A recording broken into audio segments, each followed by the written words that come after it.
Hola, ¿cómo están mis queridos seguidores? Un excelente día y fabuloso inicio de semana. El día de hoy vamos a continuar hablando sobre las fintech. Como siempre, no olviden suscribirse a mi canal. Si les gusta este video, darle un like, un me gusta. Si tienen alguna duda, poner los comentarios. Con gusto, poco a poco voy resolviendo las dudas de los videos. Bueno, el día de hoy vamos a continuar con la serie de cápsulas que hemos venido hablando sobre las fintech. El primer video que hicimos fue sobre el concepto, el segundo fue sobre su autorización y el tercer video fue referente a capital mínimo.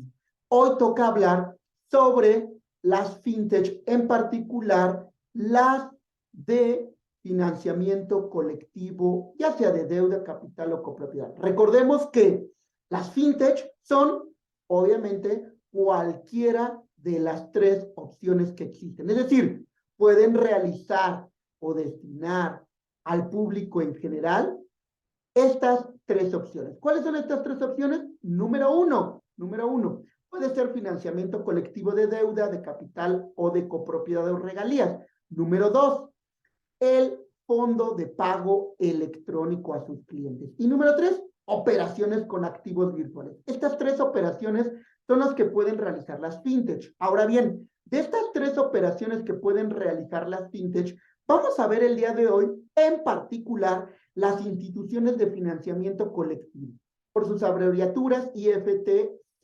Vamos a ver que estas actividades destinadas a poner en contacto a personas del público en general con el fin de que entre ellas se otorguen financiamiento mediante alguna de las operaciones siguientes. ¿Cuáles son? Financiamiento colectivo de deuda. Dos, financiamiento colectivo de capital.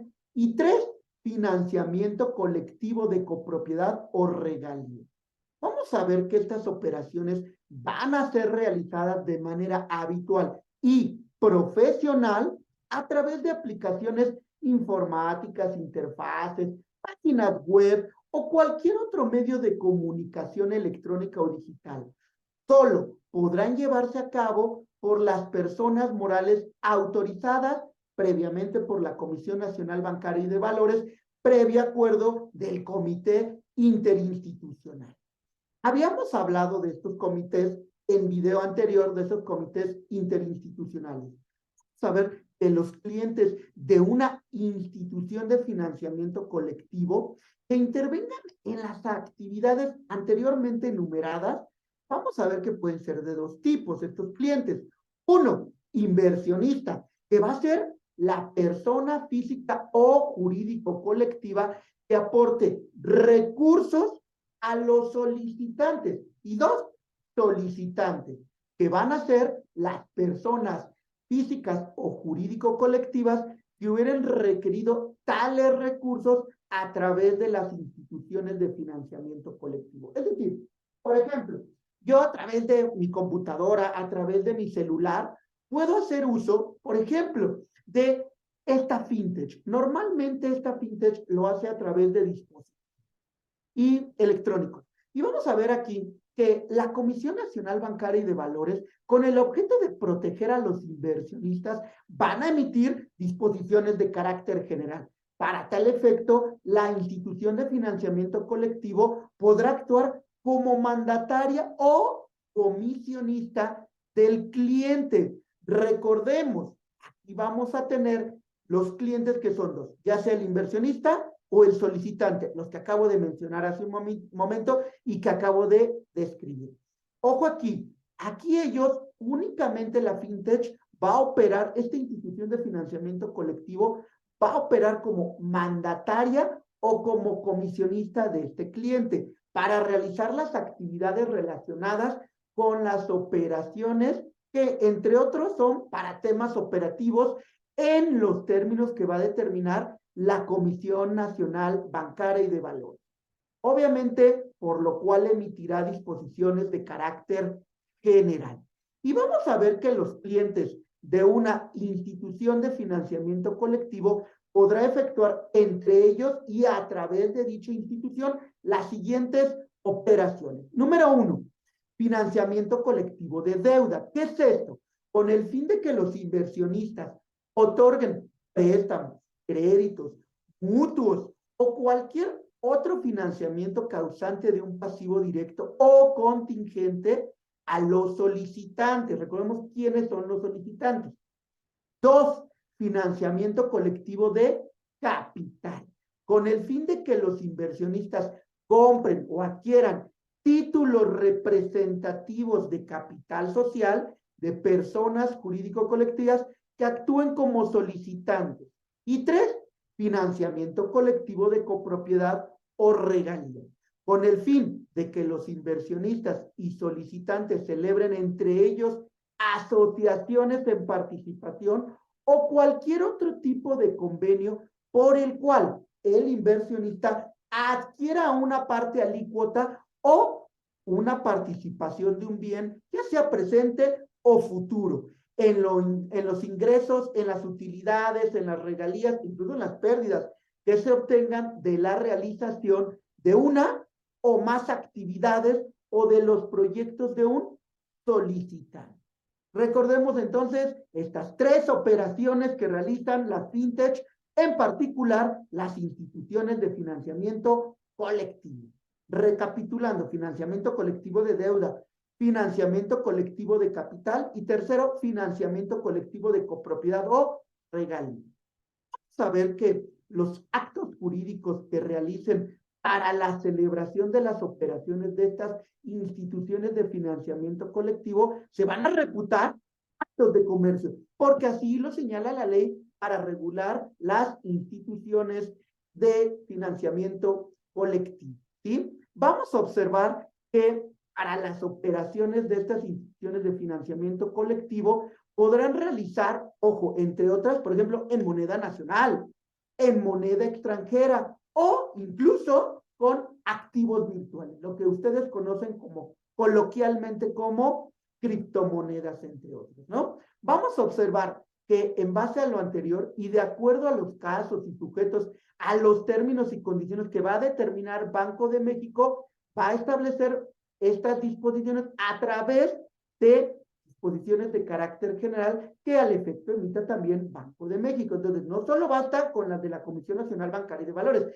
sino también con las de Banco de México, ya que los títulos que se ofrezcan a través de estas instituciones, de estas fintech, en particular las instituciones de financiamiento colectivo, no podrán estar inscritas en el Registro Nacional de Valores que al efecto se maneja en el mercado bursátil. Vamos a observar que las instituciones financieras de financiamiento colectivo podrán realizar aquellas actividades para realizar la venta o adquisición de los derechos o títulos de intercambio que documenten las operaciones anteriores.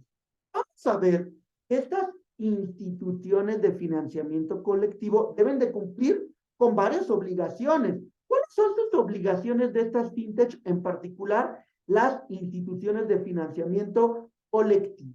Vamos a observar que la primera de ellas es establecer y dar a conocer a los posibles inversionistas de forma clara e indubitable a través de los medios que utilicen para operar con estos, así como los criterios de selección de los solicitantes y proyectos objeto de ese financiamiento, así como la información y documentos que se analizan para efectos de operar y las actividades que realizan. En su caso, para también verificar la veracidad de dicha información y documentación, incluyendo si cuentan con otro financiamiento colectivo obtenido en la misma o en otra institución de financiamiento colectivo. Es decir, vamos a observar que estas fintech, ojo, si un solicitante pide a una fintech, bueno, tendrá que entregar toda la documentación. También incluso informar si en otra fintech ya pidió este financiamiento colectivo y ya se lo otorgaron. Esto es muy importante porque la Comisión Nacional Bancaria y de Valores deberá de establecer mediante disposiciones de carácter general que al efecto vaya a emitir los requisitos para dar cumplimiento con cada una de estas obligaciones. Por lo tanto, las instituciones de financiamiento colectivo tendrán prohibido ofertar proyectos que estén siendo ofertados en ese mismo momento en otra institución de financiamiento colectivo. Por eso la fintech te va a solicitar ese requisito. Si tú estás pidiendo, vamos a suponer, para crear un hospital o para crear una casa hogar, bueno, ojo, no, porque ya estás en otra fintech recaudando, no puedes hacerlo. Para el cumplimiento de lo anterior, dichas instituciones de financiamiento colectivo podrán, previa obtención del consentimiento de los solicitantes, intercambiar información. Otro de los requisitos u obligaciones es, dos, analizar e informar a los posibles inversionistas de la forma sencilla, clara, sobre el riesgo de los solicitantes y los proyectos. Es decir, recuerden que son dos clientes que tiene la fintech aquí en el financiamiento colectivo. Uno es el inversionista y dos es el solicitante. Aquí la fintech, esta institución de financiamiento colectivo, le va a decir a el inversionista, oye, ojo, hay cierto riesgo con este solicitante, con este proyecto, incluyendo indicadores generales sobre el comportamiento de pago, el desempeño, entre otros, ¿sí? Estos riesgos deberán de ser determinados por medio de metodologías de evaluación y calificación de los solicitantes y proyectos, los cuales deberán ser revelados a los inversionistas. Entonces, muy claro, debe ser muy transparente, porque ni modo que el inversionista realice su inversión de dinero en algo que no tiene fondo o que sea un fraude piramidal, que ya ha pasado con algunas fintech, ¿eh? Bueno, las instituciones de financiamiento colectivo deberán de asegurarse de que la metodología que se aplique sea de manera consistente y actualizarse según sea necesario, por lo cual la Comisión Nacional Bancaria y de Valores va a establecer mediante disposiciones de carácter general los elementos mínimos que deben de contener las metodologías. 3. Otra tercera obligación, obtener de los inversionistas una constancia electrónica de que conocen los riesgos a que ésta se sujeta dicha inversión en la institución de financiamiento colectivo. Por lo tanto, el cliente que es el inversionista debe de tener esa constancia electrónica de que conoce esos riesgos, porque recuerden, no lo olviden, y no interviene el IPAP. Es decir, que el dinero con el que tú estás invirtiendo como cliente, si se pierde, bye bye. No hay reembolso, no hay un fondo, no hay una bolsa en el cual te van a regresar una parte de dinero. No, no hay nada. Entonces, tienes que tener la seguridad de que estás invirtiendo en esto y que hay ciertos riesgos. Bueno, vamos a ver que las características mínimas de dicha constancia serán determinadas por la Comisión Nacional Bancaria y de Valores y en dichas disposiciones de carácter general, que al efecto vayan emitiendo.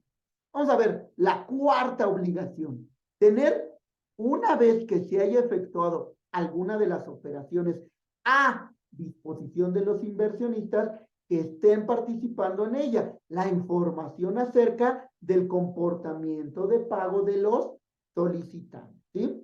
De su desempeño o de cualquier otra que sea relevante para ellos. Es decir, para inversionistas porque van a entrar con su cash. Vamos a ver que la Comisión Nacional Bancaria y de Valores establecerá de igual forma mediante disposiciones de carácter general los requisitos para dar cumplimiento a esta obligación. 5.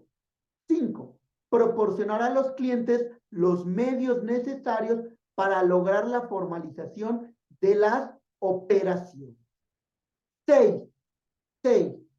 Ser usuaria o usuario o usuaria de al menos una sociedad de información crediticia. Es decir, esta debe de tener con la SIC, con las sociedades de información crediticia, que en México, bueno, actualmente solo hay dos, que es Buró de Crédito y Círculo de Crédito, ¿sí? Y tendrán que tener convenios, contratos con esta SIC, con esta sociedad de información crediticia, debiendo proporcionar periódicamente la información de los solicitantes de financiamiento. Es decir, este cliente que es el solicitante de financiamiento, debemos de buscarlo en el buró de crédito o en círculo de crédito para ver si no tiene deudas, si no debe más dinero, porque entonces esto se debe de señalar al inversionista. Oye, ¿qué crees, inversionista? Este es un moroso, este es un deudor. Y es por ello que en los términos establecidos o previstos en la ley para regular las sociedades de información crediticia, se debe de cumplir con toda esta operación. Vamos a ver que está obligado solo para las instituciones de financiamiento colectivo de deuda, es decir, para estas fintech, no para las demás, pero sí en particular para estas fintech de institución de financiamiento colectivo de deuda. Bueno, 7.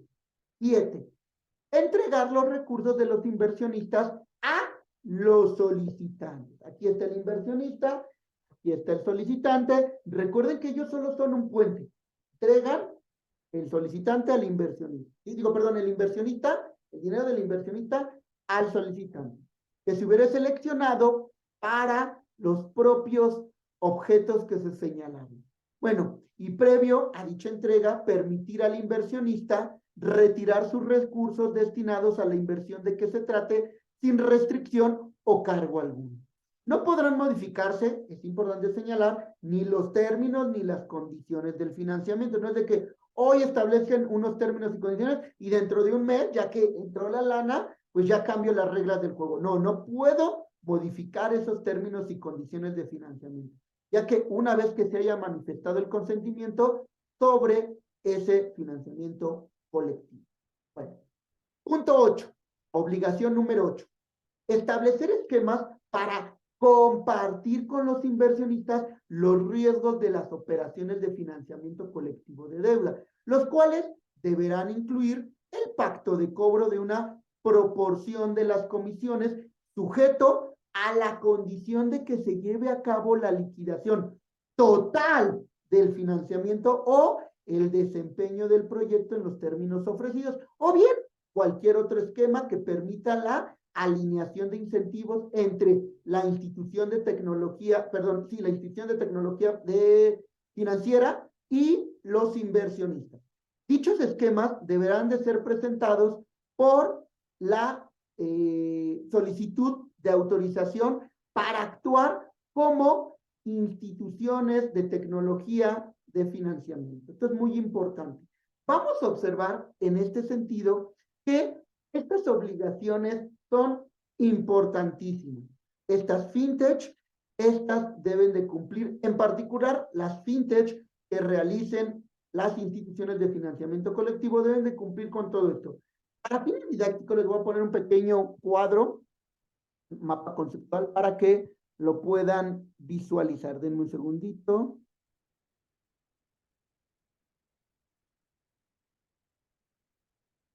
Bueno, vamos a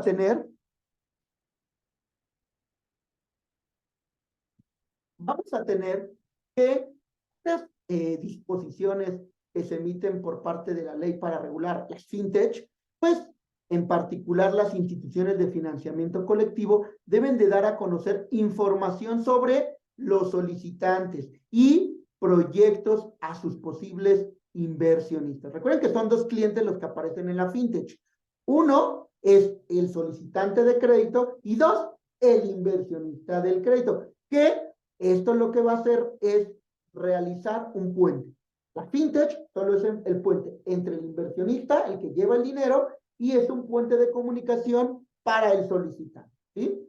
Vamos a ver que se deben de cumplir con los criterios de carácter general para la selección a los solicitantes y proyectos, que estos sean autorizados conforme a la ley, y deben de formar y de verificar la identidad y localización de cada uno de estos inversionistas, y también no se diga de los solicitantes, porque capaz que va y se van con la lana, ¿no? Debemos de tener bien identificados y localizados a estos solicitantes. El plazo y forma sobre la aceptación o rechazo de estas solicitudes debe ser muy importante. También el tipo de información y documentación analizada que se va a realizar a efecto de que ni la Comisión Nacional Bancaria y de Valores ni el Banco de México tengan problemas con esta autorización. Recordemos, no debemos de olvidar la metodología utilizada para determinar el grado del riesgo. ¿Por qué? Porque el grado de riesgo lo debe de conocer el inversionista. Recuerden que es un cliente y ese cliente, que es el inversionista, debe de, pues, entregar la constancia electrónica de que conoce el riesgo de esa inversión. Entonces, para que después no haya de que a Chuchita la aborciaron, o que siempre mi mamá no me dijo. No, sí, sí se les dijo, y por ello es muy importante, porque recordemos, hoy en día, hoy en día, no existe una bolsa acumulada, no existe una protección para las fintech. Entonces, no es como en los bancos, como en las instituciones de crédito de banca múltiple, como Santander, Banamex, Scotiabank, HSBC, toda la banca comercial o tradicional que se conoce, donde ellos y aportan una parte de su dinero para crear ese fondo que es, o esa bolsa que es el IPAP. Y si alguien tiene algún problema, un cliente, a lo mejor el banco quiebra, bueno, no hay problema, porque el IPAP entra allí para rescatar. ¿Vale? Vamos a ver que por su parte los inversionistas que deseen realizar operaciones con las instituciones de financiamiento colectivo enviarán esa constancia electrónica donde se manifieste que conocen los riesgos de su inversión. Esto es muy, muy importante, porque no, repito, no hay reembolso. Y lo señalo mucho porque me ha pasado, han llegado al despacho clientes en donde invierten en fintech y resulta que no conocen el riesgo y desafortunadamente, pues ya no hay dinero. Entonces, es muy importante conocer, o que son fraudes piramidales, o que son esquemas Ponzi. Entonces, tengan mucho cuidado con esto, porque sí sucede hoy en día. Bueno, vamos a dejar esta cápsula hasta aquí. No olviden suscribirse a mi canal. Si les gustó el video, darle un like. Y bueno, nos vemos en la próxima cápsula. Fuerte abrazote a todos. Nos vemos en la próxima cápsula. Hasta luego.